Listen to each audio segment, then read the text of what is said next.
Salam saudaraku. Selamat sore. Tuhan Yesus memberkati di sore hari ini. Mari kita merayakan di sore hari ini untuk memuji Tuhan dan menyembah Tuhan supaya kita diberikan oleh kesehatan dan panjang umur. Haleluya Yesus. Terpuji nama Allah. Haleluya.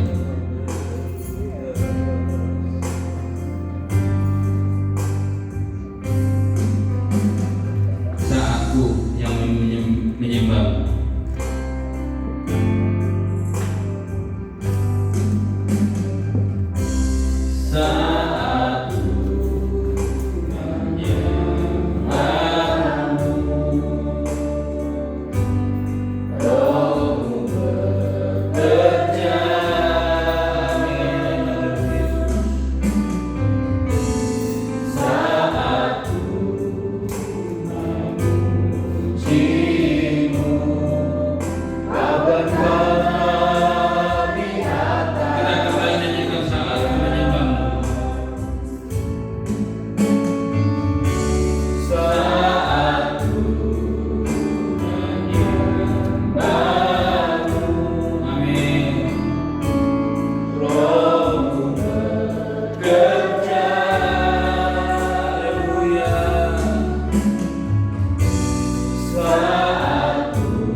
Hamba kami menemukan firman-Nya Tuhan di sore hari Tuhan.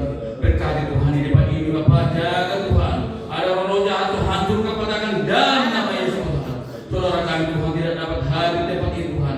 Maupun sakit penyakit Tuhan, tolong jamah sembuhkan patah kendal nama Yesus Tuhan. Kami serahkan semua dalam tangan, begitu juga Tuhan pelayan-pelayan di hari ini Tuhan.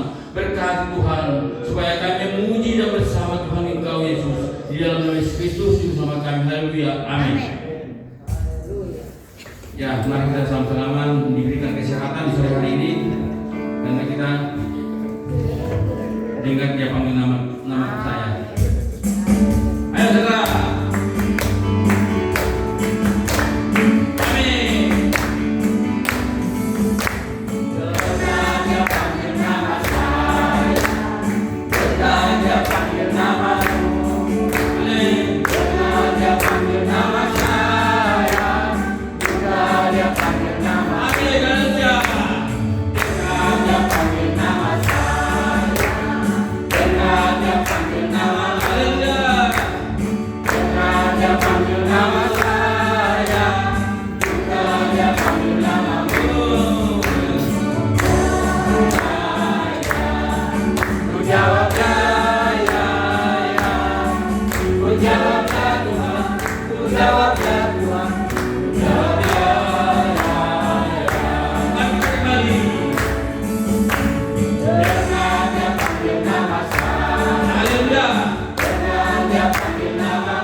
Kami berikan untuk peluang kesaksian di sore hari ini.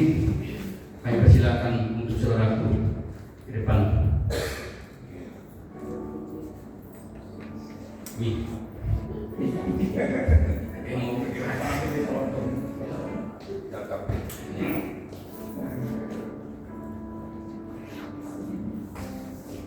Shalom. Selamat sore Bapak. Saya sih enggak ada dalam sakit kalau pada upaya puji Tuhan ya. Kita cuma bersaksi.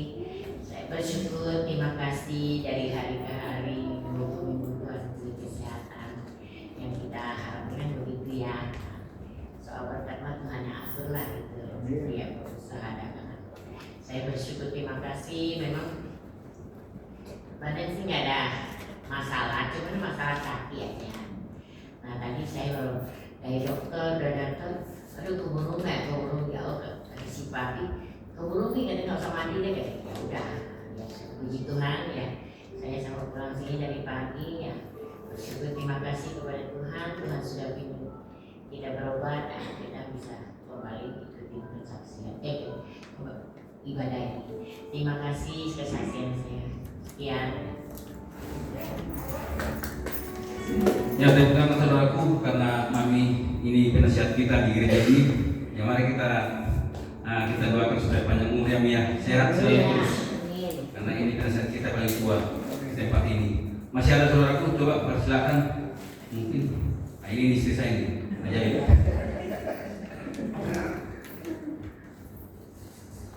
Puji Tuhan, salut. Terima kasih hari ini kita bisa datang tempat ini, semoga Tuhan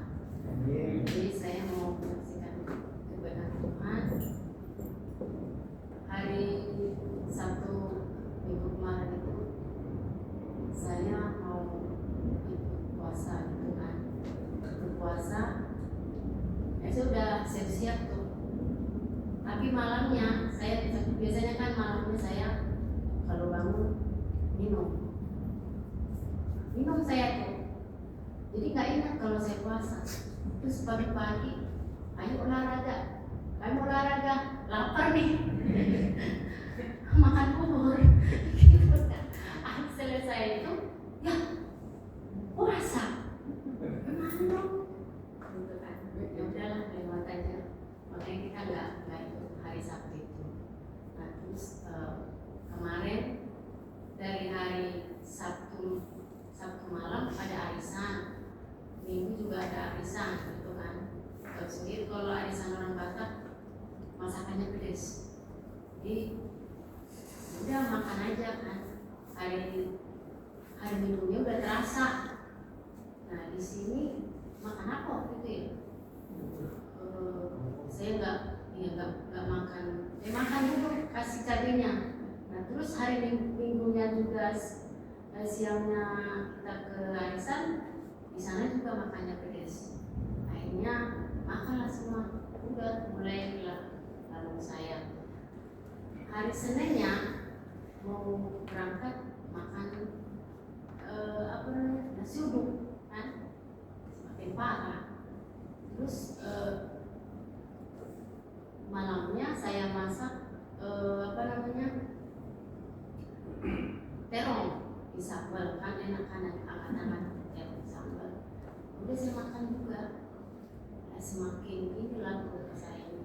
Akhirnya siangnya juga dibeli soto yang ada santannya. Udah campurlah semuanya gitu kan. Dari situ saya mengeluh terus.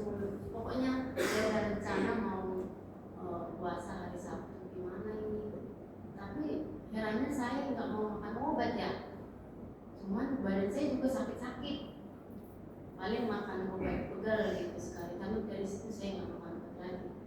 Akhirnya kemarin malam tuh saya udah berjanji mau puasa. Saya udah bilang, ayo ikut puasa enggak gitu kan.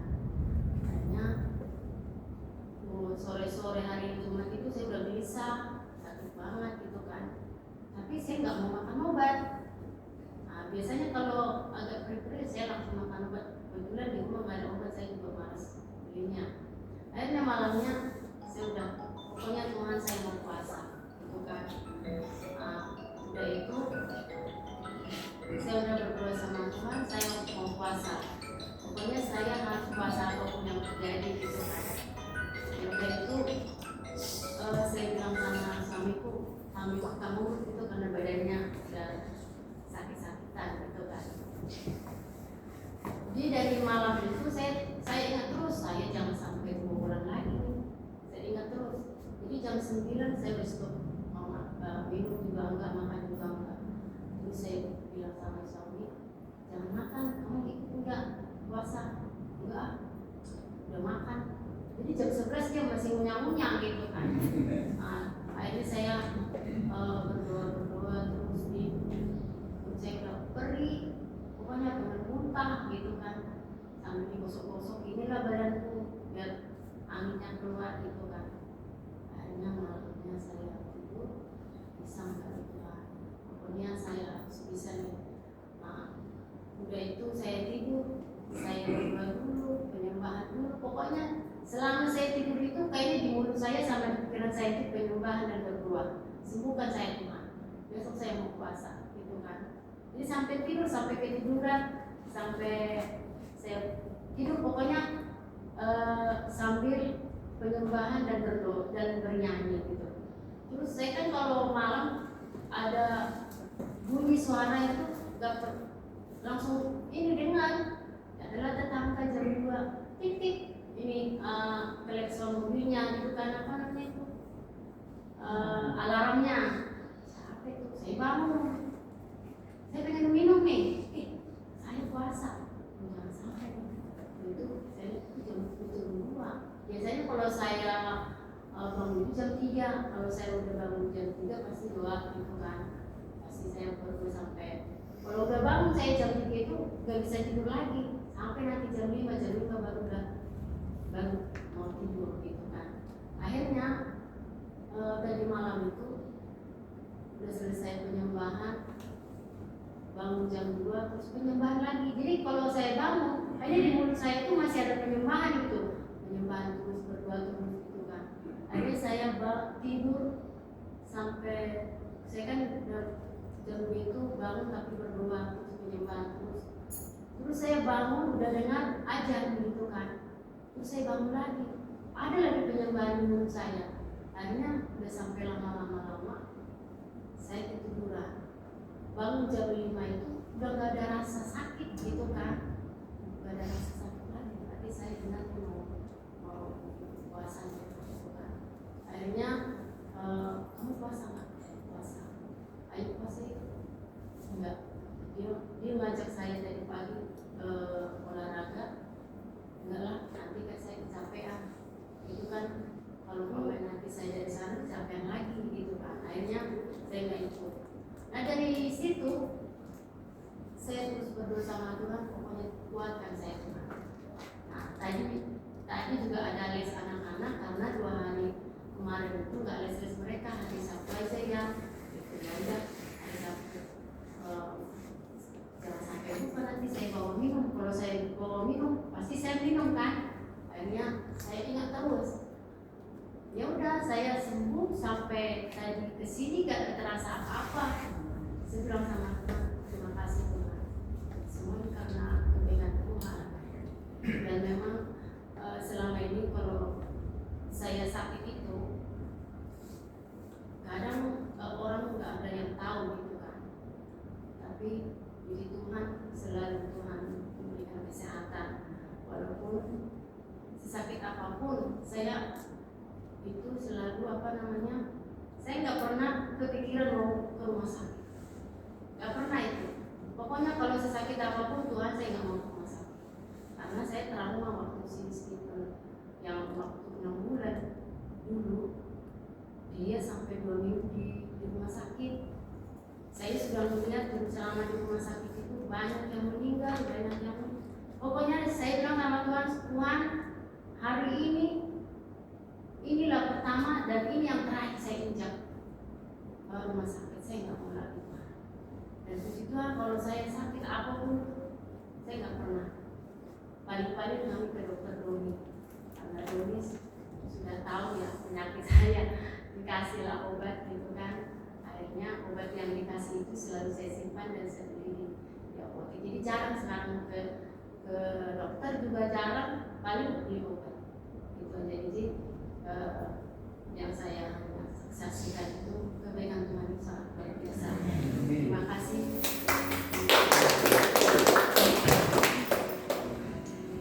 Mungkin saudaraku masih ada kali.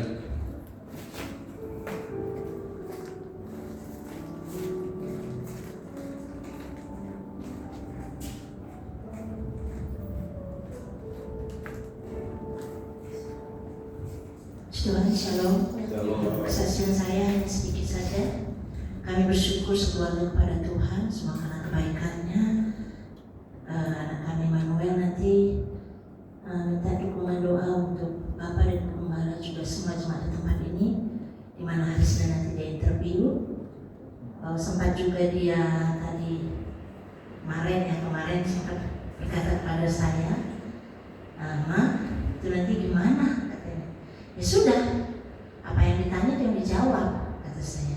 Saya takut, katanya. Saya bilang, nggak usah takut, andalkan Tuhan. Karena mungkin secara pribadi karena baru pertama pasti ada grogi, seperti yang kita juga alami, mungkin akan sama. Terus kalau saya tempatkan nanti di kantor gimana? Ya ambil, kata saya. Mama saya di bagian kantor, katanya. Terus saya di bagian produksi. Saya yang berkata, dimanapun nanti Tuhan tempatkan, itulah bagian dari pekerjaan kami. Jadi saya hanya minta dukungan doa karena kami diberikan ketenangan dan apa yang ditanyakan kepada dia, karena memang tempat dia dengan Pak Edi itu nanti akan berbeda. Kantornya di bagian sana, produksi di bagian sini jauh berbedanya.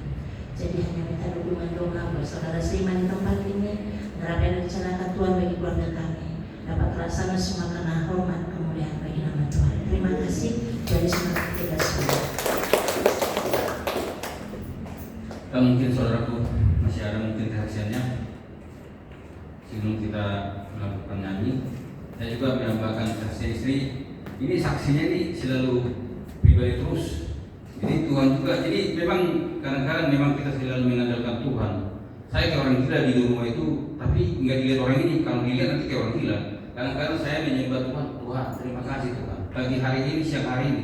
Apalagi kalau ada permasalahan, selalu saya di depan menyembah. Habis itu baru pergi ke kamar. Tuhan berkati kamar ini, berkati semua anak saya. Selalu kayak orang gila kayak gini terus. Jadi selalu kita mengandalkan Tuhan.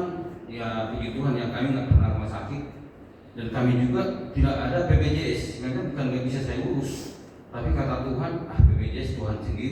Dan saya selalu bersaksi kepada Tuhan, mau kepada siapapun, maupun orang lain atau orang Islam. Saya nggak ada BPJS saya Tuhan Yesus yang itu. Lu kok bisa? Ya iya. Nah, jadi saya selalu mengandalkan Tuhan. Kami tidak pernah dalam arti berobat ke rumah sakit ya, tapi kami berobat dengan Tuhan. Itu selalu saya pegang. Dan kedua, ketika kami berobat ke dokter Roni itu, selalu kami nggak pernah buang obat itu. Jadi itu aja terus orang sakit kita itu aja, sakit pusing kepala, itu aja beli di situ lebih murah. Dokter Roni udah ketahuan 100.000. Jadi itulah. Jadi sebelum ibaratnya kita makan obat, selalu kami berikan kepada di atas, Tuhan berkati obat ini, baru kami minum. Ibaratnya bukan masalah obatnya yang bisa menyembuhkan kita, tapi karena Tuhan Yesus. Ya terima kasih kepada Tuhan Yesus juga bisa ditobatkan, termasuk saya juga ya. Karena Pak Gembala selama ini Tuhan duit, sekarang Tuhan Yesus. Jadi itulah kesaksian di sore hari ini. Ya terima kasih kesaksiannya. Mungkin juga Ibu Paulus, mungkin kalau kita selalu mengandalkan Tuhan, pasti diberkati Tuhan dikabulkan semua yang apa rencana kita. Dan termasuk Nabi juga pasti akan sehat selalu panjang umurnya. Ya, mari kita menyanyikan rayakan Yesus rayakan. Karena entar lagi kita mau menyambut hari Natal. Tuhan Yesus. Mari kita berlaku. Mari berdiri.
Mari kita menyanyikan hatiku percaya, karena selalu kita percaya dengan Tuhan. Tidak mungkin kita percaya dengan roh jahat. Mari kita nyanyikan saat melihat jalanmu. Amin. Haleluya Yesus. Makasih Bapak. Saat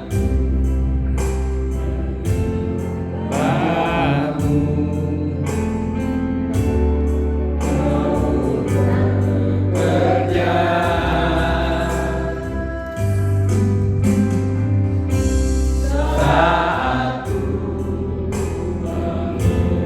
saat memujimu, kau berkata di atas pujian.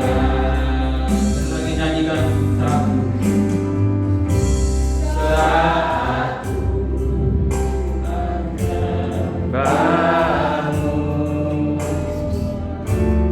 roh bekerja saat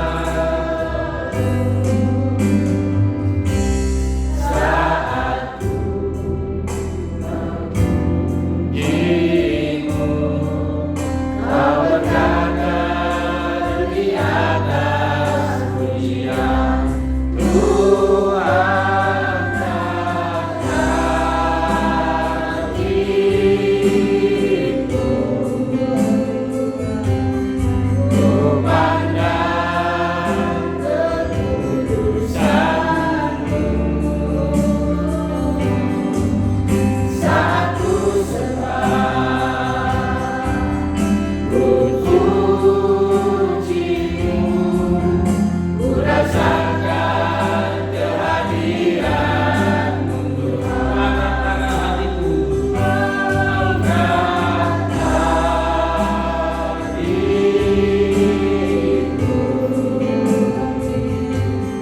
ku pandang kekudusan-Mu,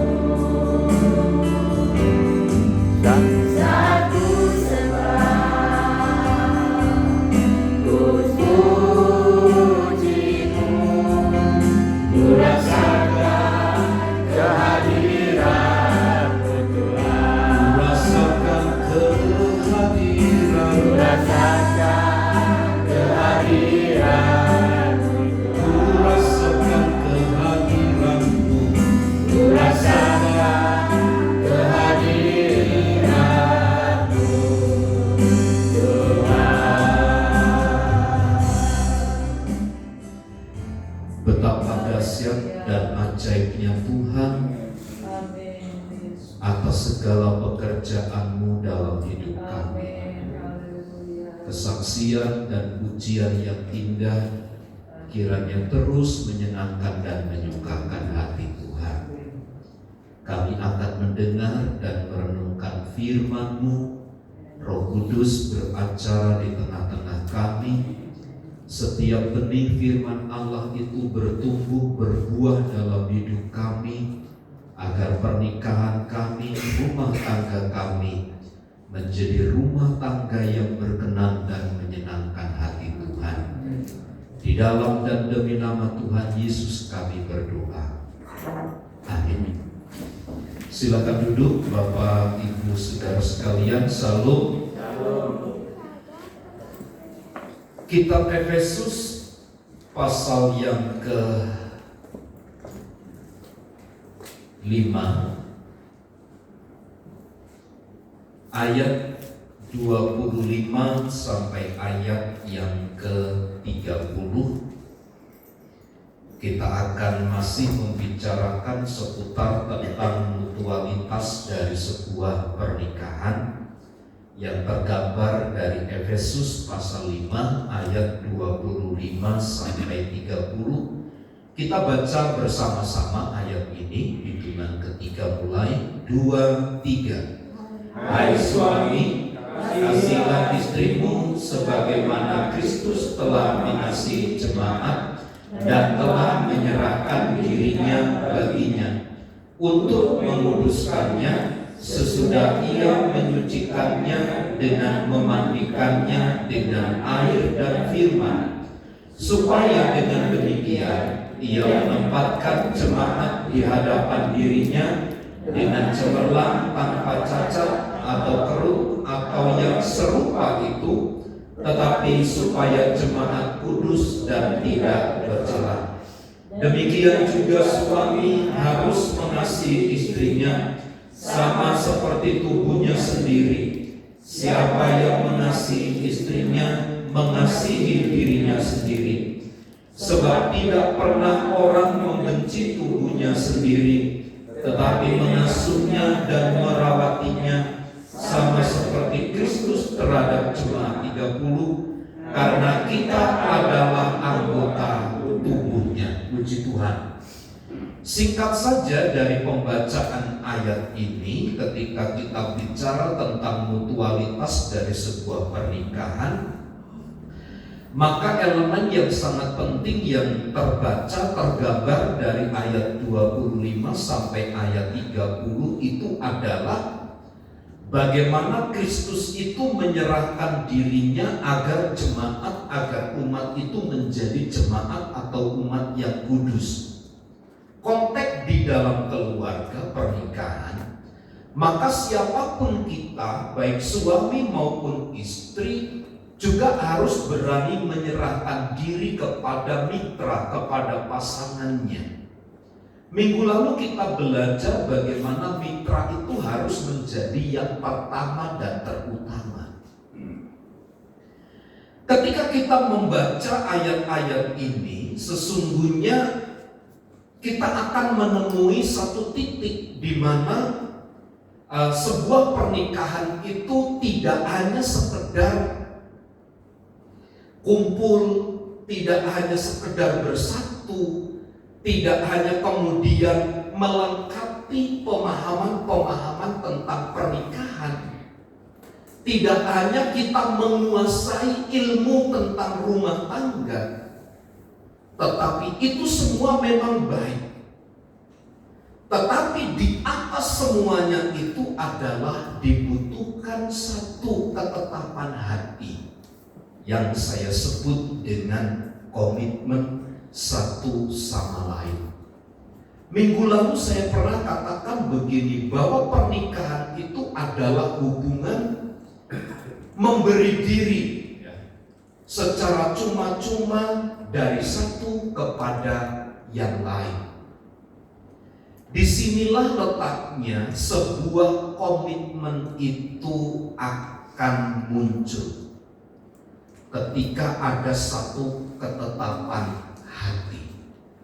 Sekali lagi saya ingin mempertegas begini, kita bisa memiliki, mengetahui tentang ilmu keluarga, entah dari dunia maya, entah dari pengalaman-pengalaman, sharing-sharing dari orang-orang yang sudah menikah puluhan tahun. Bahkan mungkin kita belajar dari firman Allah. Ingat Bapak Ibu Saudara, untuk memiliki keberanian untuk memberi diri secara cuma-cuma kepada pasangan itu membutuhkan yang namanya ketetapan hati. Tadi kesaksian Ibu Desi Taurus. Jadi saya mau puasa, saya mau puasa. Sehingga kebiasaan minum pagi, kebiasaan makan sarapan, itu semua ditaruh di kepala ini gitu. Saya mau puasa. Itulah yang saya sebut dengan ketetapan hati atau komitmen itu.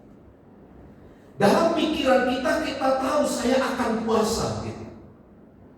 Tapi mengetahui saya akan puasa tidak akan kuat kalau kita tidak punya ketetapan hati.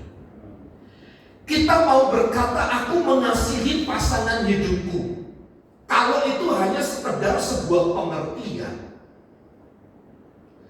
maka itu akan berhenti hanya sebatas pengetahuan. Tetapi kalau muncul dari dalam hati, aku akan berkomitmen, berketetapan mengasihi pasangan, bagaimanapun beratnya, bagaimanapun sukarnya, bagaimanapun situasi dan kondisinya, mungkin atau tidak mungkin, kita akan tetap menjaga kondusivitas tentang keyakinan ini. Saya berketetapan hati untuk mengasihi. Bapak, Ibu, Saudara, saya pernah saksikan di tempat ini beberapa tahun yang silam, ketika saya diundang untuk menyampaikan firman Tuhan di satu gereja di Serang, di alun-alun itu. Karena ibadah itu ibadah pertama jam 6 pagi, karena 7 kali ibadah. Jadi dari sini biasa saya jam 4 atau setengah 4 sudah jalan. Karena kepagian, rupanya di alun-alun di lapangan itu sudah banyak orang berolahraga. Sudah banyak berolahraga. Salah satu ada kakek-kakek gitu. Jalannya itu sudah susah, rentah sekali ini. Nah, ketika saya duduk, dia ngajak ngobrol gitu. Ya, ngajak ngobrol, kami saling sambut bergayung lah gitu, saling interaksi gitu. Dia ceritakan dia punya istri itu sampai 8 gitu. Jadi pasangan pertama cerai sampai ke 8. Saya tanya, apa penyebabnya? Tidak ada yang cocok dari ke-8 itu. Lalu dari ke-8 itu punya anak berapa? Kalau enggak salah dia bicara 12 atau 13. 12 atau 13 anak dari 8 istri yang diceraikan. Saya sampai terbayang sampai hari ini ya. Tidak cocok saja 12-13 anak. Kalau cocok itu mau berapa? Kalau cocok itu mau berapa anak yang lahir dari pernikahan itu? Dan rupanya dalam pembicaraan kami itu, saya ingat dia sudah punya gambaran seorang yang akan dinikahi lagi gitu. Dinikahi lagi. Kalau orang sana kan tidak jadi persoalan kan begitu ya, tidak jadi masalah begitu. Tapi maksud saya adalah begini, itu bukan menunjukkan satu ketetapan hati gitu. Ketetapan hati atau komitmen yang saya maksud itu adalah seperti firman Tuhan, sekali dan untuk seterusnya, sekali dan untuk selama-lamanya. Meskipun badan ini sudah lemah, sudah tidak kuat lagi ya Pak Husin gitu, sudah lembek kanan kiri gitu, sudah peot gitu. Tapi itulah pasangan yang Tuhan percayakan kepada kita. Disitulah sebenarnya berketetapan hati itu yang saya sebut sebagai berkomitmen satu sama yang lain. Dengan kata lain, berkomitmen di sini Bapak Ibu tidak hanya bisa sebelah, tapi harus ada dua oknum yang terlibat, karena dia disebut sebagai mitra antara laki-laki dan perempuan, antara laki-laki dan wanita. Mereka harus saling berketetapan hati. Di dalam hati ini ditaruh tidak ada yang lain selain dia, itu Bapak Ibu. Karena Bapak Ibu, kita ini di lapangan menemui banyak sekali hal-hal yang bisa memprovokasi kita untuk mengubah cara pandang kita. Dan ini sangat dimungkinkan terjadi. Jangan berkata saya kebal, tidak Bapak Ibu Saudara. Disinilah pentingnya kita berkomitmen satu dengan yang lain. Yang saya maksudkan adalah bagaimana kita itu harus memegang Yosua, dia katakan, aku dan seisi rumahku, aku akan menyembah kepada Tuhan. Entah kamu menyembah kepada siapa silahkan, tetapi aku dan seisi rumahku, aku akan menyembah Tuhan Allah Israel itu. Inilah yang saya sebut dengan berketetapan hati atau berkomitmen itu. Dimungkinkan atau tidak situasinya, kita akan tetap berkata, saya berkomitmen. Saya harus tetap menjaga kredibilitas kesatuan hati ini. Kita harus tetap berketetapan gitu. Kalau kita membaca dari ayat 25 sampai ayat yang ke-30, sulit rasanya Bapak Ibu Saudara kita menerjemahkan kalau kita mau berandai-andai. Seandainya saja Tuhan Yesus tidak menyerahkan nyawanya, itu pun kan membutuhkan satu komitmen, ketetapan hati. Ketika ia di Taman Getsemani, ketika dia berkata, kalau bisa cawan ini lalu daripadaku. Tapi itu bukan kehendakmu, kehendakmu lah yang terjadi. Disinilah ketetapan hati itu. Mau ada cawan atau tidak ada cawan, saya akan tetap menyerahkan kepada kehendak Bapa. Itulah yang disebut sebagai berketetapan hati. Berketetapan hati itu, bahasa sederhana saya, menutup mata selebar-lebarnya, menutup mata serapat-rapatnya untuk kemungkinan-kemungkinan yang lain, dan membuka mata selebar-lebarnya bagi mitra, bagi pasangan hidup kita. Supaya apa? Tetap berjalan itu, tetap berjalan di dalam relnya.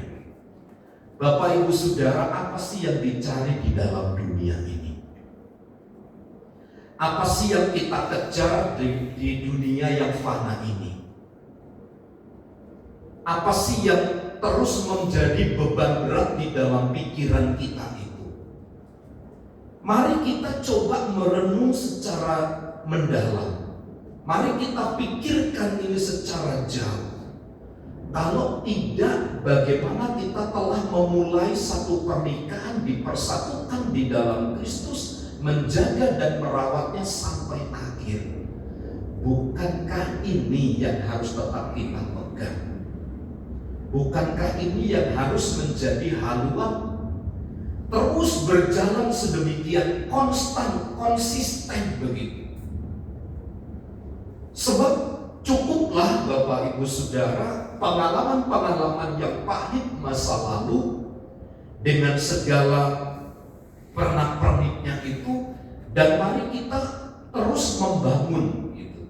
Terus membangun jati diri sebagai seorang yang berdiri di atas pernikahan Kristen itu.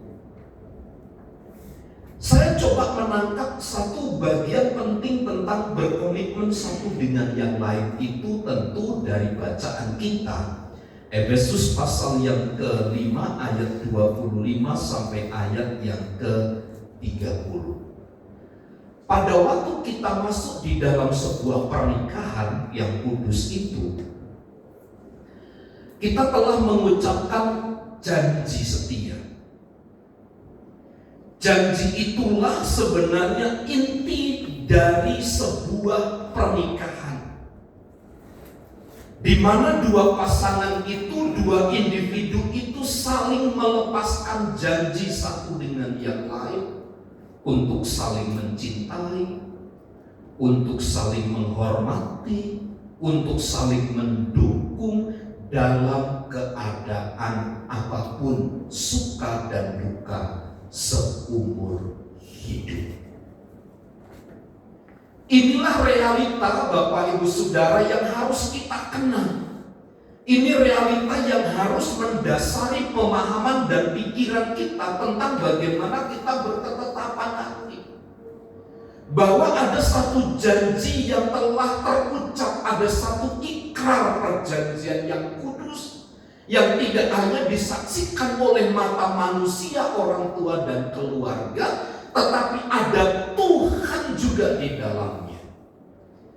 Dan itu harus menjadi ingatan kita sepanjang masa. Sama seperti ketika di dalam kitab Yosua itu, bagaimana mereka diperintahkan untuk terus membaca, merenungkan firman Tuhan itu. Dalam kitab Keluaran juga sama, kalungkanlah itu di dalam loh hatimu, kenakan itu di dalam batinmu, terus begitu. Inilah pola, inilah dasar yang mendasari semua pemikiran tentang bagaimana kita bertetetapan hati, mengingat satu sumpah yang telah terucap pada mulut kita. Jangan kita latah melihat kenyataan Bapak Ibu Saudara. Orang lain boleh gampang melupakan janji. Sebentar janji, ada masalah sedikit lalu lupa. Tapi dalam pernikahan Kristen, kita tidak boleh lupa. Kita tidak boleh ada unsur kesengajaan untuk melupakan. Meskipun ada unsur untuk melupakan, janji itu tidak akan pernah luntur. Pernyataan setia, pernyataan menghormati, pernyataan mencintai pasangan, mendukung seumur hidup itu tidak akan pernah pudar. Meskipun kita sakit, meskipun kita lemah, meskipun kita tidak berdaya. Sadis Bapak Ibu, saya kemarin mendengar satu keyakinan, satu kepercayaan. Saya harap kita semua dewasa yang berpikir, kalau pasangannya sudah tidak bisa dipakai, dia bisa diceraikan. Ini kan sadis. Ngeri pernikahan seperti itu.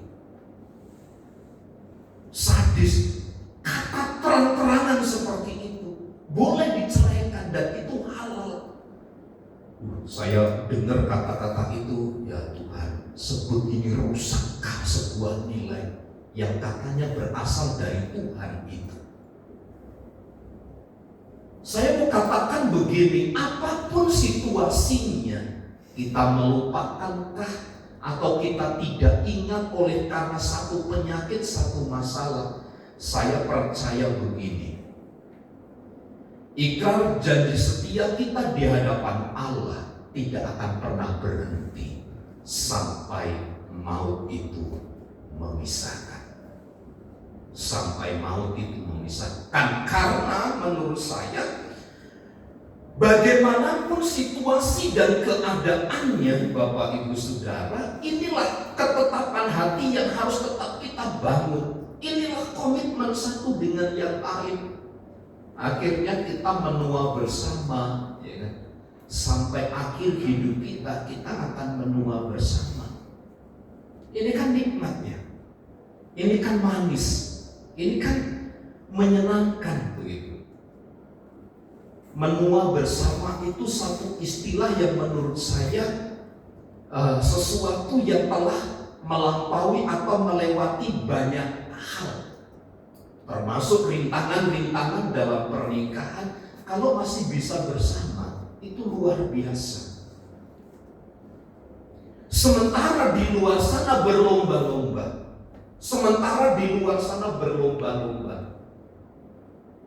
untuk apa? Cari yang baru. Saya kan sama Pak Sitorus itu kan sedang kuliah gitu kan. Terus di tempat lain, tapi saya tempat berbeda. Para dosennya sudah profesor dari Trisakti, doktor dari Atmajaya. Yang dibicarakan daun muda terus, mau ilmu dagang, mau ilmu perdata, mau tentang ilmu pertanahan, selalu ujungnya tentang daun muda. Padahal giginya udah habis semua. Ngeri saya bilang gitu. Ngeri Bapak Ibu. Jadi kalau saya nongol di di handphone gitu online, saya sendiri kadang-kadang malu gitu. Kadang-kadang malu mendengar orang-orang yang punya level pendidikan tinggi menurut dunia harus menyatakan hal-hal seperti itu. Menurut saya keberadaban gitu. Manusia itu sangat mundur gitu, mengalami kemunduran peradaban. Sementara orang itu berlomba-lomba untuk maju. Bapak Ibu Saudara, betapa kejam sebenarnya dunia dengan konsep-konsep yang mendukung itu. Yang kedua, kalau kita bicara tentang ketetapan hati, berkomitmen satu sama lain di dalam bersama dengan pasangan hidup kita, tentu juga ini bicara tentang hubungan yang serius. Hubungan yang serius dengan pasangan. Sekedar mengingatkan saja Bapak Ibu Saudara bahwa pernikahan kita itu adalah serius gitu. Jangan kita berkata pernikahan kok kayak bercanda, kayak main-main. Enggak. Pernikahan itu sesuatu yang serius. Sesuatu yang harus kita pikirkan, sesuatu yang harus kita kembangkan. Nah, di dalam kaitan hubungan dengan komitmen ini berarti ada kesediaan waktu, ada kesediaan untuk menginvestasikan waktu, menginvestasikan energi, menginvestasikan emosi secara eksklusif kepada pasangannya. Tujuannya apa sih? Terjalin relasi yang harmonis antar pasangan itu. Saya tidak tahu bagaimana waktu yang kita pergunakan dalam keseharian kita di dalam menjunjung tinggi nilai hubungan yang serius itu. Kalau bicara tentang waktu, bicara tentang energi atau tenaga, bicara tentang emosi pada pasangan. Tapi yang terpenting yang harus kita pikirkan adalah bagaimana hubungan yang serius ini harus tetap terkondisikan. Karena memiliki pikiran tentang hubungan yang serius ini, kita harus merelakan banyak hal dalam hidup kita ini. Kita harus membuang segala kehendak kita. Kita harus merelakan hak kita untuk kita buang, dan kita hanya mengenakan kewajiban. Kalau orang mengenakan kewajiban, dia tidak akan banyak menuntut. Kecuali orang hanya mengenakan hak pada dirinya, dia akan lebih banyak menuntut pasangan. Kamu itu harus begini, kamu itu harus begini, harus begini, harus begitu, tidak boleh begini, tidak boleh begitu, dan seterusnya. Tapi orang yang mengenakan kewajiban, ia katakan dia pelayanannya full service, semua pelayanannya full gitu, tanpa ada sesuatu yang kemudian dapat menghambat. Saudaraku yang terkasih di dalam Tuhan, sekali lagi kita harus memahami bahwa hubungan kita itu adalah serius. Mungkin dulu pada waktu kita menikah kelihatannya biasa-biasa, tidak semewah, tidak semegah. Mungkin hamba Tuhannya juga hamba Tuhan biasa. Tapi saya ingin pertegas begini, kehadiran Tuhan di dalam pernikahan tidak tentukan siapa dia yang memberkati, bukan siapa yang datang, bukan dalam komunitas apa, tetapi ada satu pribadi yang dahsyat, yang luar biasa yang hadir di tengah-tengah pernikahan itu. Karenanya hubungan itu harus kita anggap selalu serius. Dan konsekuensinya adalah kita harus lebih banyak menginvestasikan waktu. harus lebih banyak menginvestasikan energi atau tenaga untuk pasangan hidup kita. Sadarilah Bapak Ibu Saudara bahwa waktu kita di dunia ini sangat terbatas. Karena waktu yang sangat terbatas itulah mari kita pergunakan kesempatan dalam pernikahan kita itu dengan satu komitmen, dengan satu ketetapan hati. Tujuannya untuk apa? Selain nama Kristus ditinggikan atas pernikahan kita, atas relasi yang kita bangun dalam pernikahan itu, orang di sekitar kita mereka pasti akan dimenangkan oleh karena kita berkomitmen itu. Orang lain akan menyaksikan betapa dahsyat, betapa hebat kehidupan orang percaya dalam pernikahannya. Mereka akan mengagungkan nama Tuhan. Meskipun kita tidak membaca, meskipun mereka tidak mengungkapkan dengan kata-kata, mereka akan melihat satu tindakan iman itu dan mereka akan mempercayai sebuah pernikahan di dalam Kristus itu nyata dan sempurna, kudus adanya. Karenanya Bapak Ibu Saudara, dua tujuan di mana Kristus dipermuliakan dalam pernikahan dan pernikahan itu harus menjadi kesaksian bagi banyak orang. Ini yang harus mendasari pernikahan kita, yaitu berkomitmenlah, berketetapan hatilah satu dengan yang lain di dalam saling mengabdi satu dengan yang lain. Tuhan Yesus memberkati. Ibu Gembala masuk dalam. Kami sungguh bersyukur kepada Tuhan pada saat sore hari ini. Terima kasih untuk setiap kebenaran firman Tuhan yang boleh kami dengarkan. Kami belajar untuk memiliki ketetapan hati dalam hidup ini, untuk menjaga setiap pernikahan rumah tangga kami. Ajar kami untuk mempunyai komitmen yang baik dalam pernikahan ini. Ajar kami untuk selalu setia terhadap pasangan kami di dalam setiap keadaan, di dalam setiap musim kehidupan, dalam tantangan, dalam masalah, persoalan, baik pada waktu senang, pada waktu susah, pada waktu diperhadapkan dengan berkat yang melimpah, dan dalam setiap ujian-ujian kehidupan. Biarlah kami menjadi pasangan-pasangan kehidupan yang saling setia. Bahkan kami belajar Tuhan pada saat malam hari ini, biarlah pernikahan kami adalah pernikahan yang diberkati oleh Tuhan, sehingga kami memberikan waktu kami sepenuhnya bagi pasangan kami. Kami berikan hidup kami sepenuhnya bagi rumah tangga kami, karena kami tahu Tuhan, ketika rumah tangga kami dipenuhi sukacita, dipenuhi damai sejahtera, maka berkat-berkat Allah akan menyertai kehidupan kami.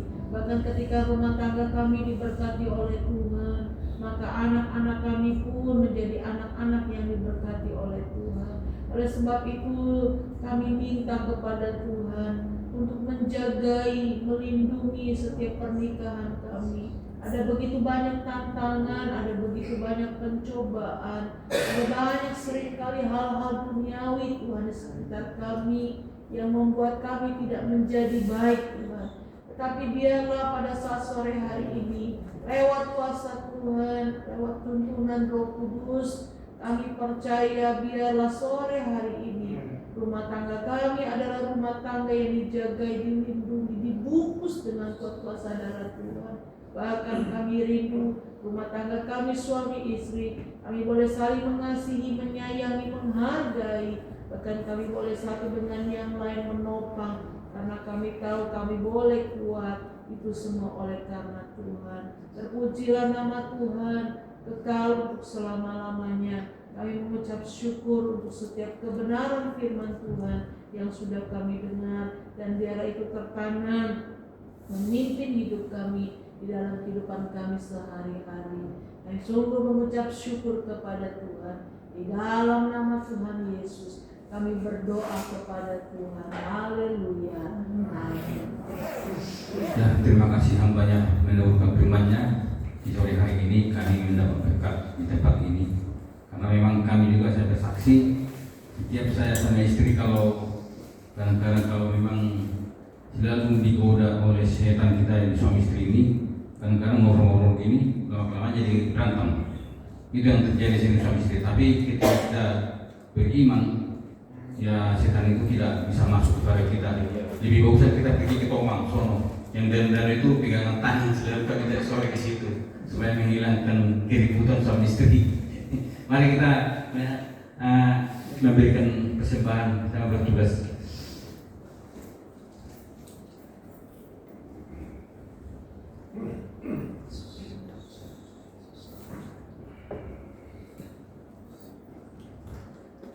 Kita kembali berdoa, berpujian kepada Tuhan. Terima kasih atas segala kebaikan yang Tuhan berikan. Engkau Tuhan memberkati kami, mendengar firman Tuhan, biar firman Tuhan menjadi berkat bagi kami. Dan juga Tuhan hari ini kami memberikan persembahan, kiranya Tuhan memberkati tangan-tangan kami memberi, dan berkatilah segala usaha pekerjaan kami Tuhan, agar kami boleh memberi lebih daripada yang sekarang. Kami memberkati persembahan yang kami lakukan, dan biarlah itu Tuhan menjadi kemuliaan bagi dalam nama Yesus kami bersyukur. Haleluya. Amin. Mari kita menyanyikan segala puji syukur.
Pengumuman untuk Sabtu depan tanggal 22 November adalah ibadah komunitas dengan kasih Tuhan. PL-nya Ibu Edi Paulus dan ini firman Tuhannya dengan kasih Tuhan Ibu Linduli. Karena Feli belum pulang kalau saya salah ketik di sini.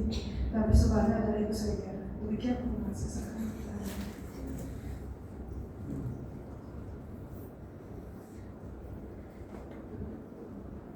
Mari bersama kita berdiri, kita akhiri ibadah kita dalam doa. Allah yang mengaruniakan segala kehidupan yang baik kepada kami, yang telah memungkinkan kami beribadah, memuji, mendengar kesaksian, mendengar berita firman-Mu. Selanjutnya Tuhanlah yang bekerja dengan limpah atas seluruh hidup kami.